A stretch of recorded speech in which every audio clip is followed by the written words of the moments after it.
Meaning of Edsel. Edsel. Edsel. Edsel.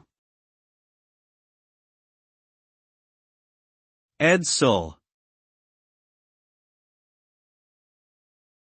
Edsel was a brand of automobile produced by the Ford Motor Company during the late 1950s.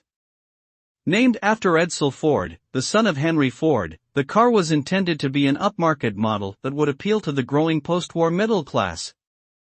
However, due to a variety of factors such as high prices, poor design choices, and bad timing, the Edsel was a commercial failure. Its production lasted only 3 years, from 1958 to 1960.